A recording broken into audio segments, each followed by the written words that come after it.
ওয়ারফেস ব্যান্ডের এক সময়ের ভোকাল ছিলেন বালাম। এরপর ব্যান্ড ছেড়ে আসেন একক গানে। শ্রোতাদের মাতিয়েও রেখেছিলেন একক গানে, কিন্তু দীর্ঘদিন ধরে আর কোনো অ্যালবাম আসেনি এই শিল্পীর।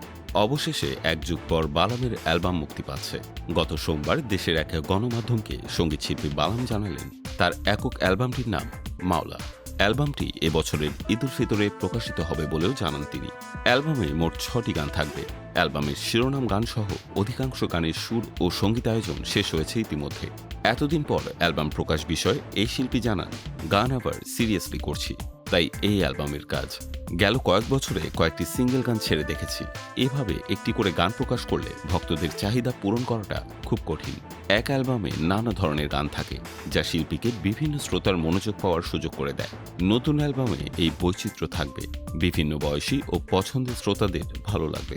আসন্ন মাওলা বালামের পঞ্চম একক অ্যালবাম হতে চলেছে। এতে 6টি গান থাকছে। 6টি গানই ভিন্ন ধারার, তবে ভিন্ন ধারার হলেও সব গানে মেলোডিকে প্রাধান্য দিচ্ছেন বলে জানান বালাম। তিনি বলেন, নতুন অ্যালবামে জেনজিদের কথাও ভাবা হয়েছে, যাতে নতুন প্রজন্মের শ্রোতাদের সঙ্গে সংযোগ স্থাপন করা হয়। অ্যালবামে শিরোনাম গান মাওলা একটি সুফি ধারার গান। প্রথমবার এ ধরনের গান গাইলেন বালাম।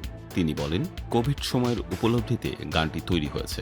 আমার কাছে মনে হয়েছে বর্তমান পৃথিবীর যে অস্থিরতা এখনও তা অনেক প্রাসঙ্গিক, তাই গানটি আমার নতুন অ্যালবামে রাখা হয়েছে। গানগুলো গাওয়ার পাশাপাশি অ্যালবামের সব গানের সুর ও সঙ্গীতায়োজনও করেছেন বালাম নিজ হাতে। তবে গানের গীতিকার অনেকেই, তবে তাদের নাম এখনই প্রকাশ করছেন না। সব গান অডিও আকারে প্রকাশিত হলেও একটি গানের ভিডিও আসবে বলে জানান তিনি। বালাম এর আগে বালাম, বালাম 2, বালাম 3, ভুবন এই 4টি অ্যালবাম প্রকাশিত হয়েছিল। 2013 সালের পর নতুন কোনো অ্যালবাম প্রকাশ না করলেও একক গান প্রকাশ করেছে কিছু। 2023 সালে প্রিয়তমা সিনেমার ও প্রিয়তমা গানটি গেয়েছেন তিনি।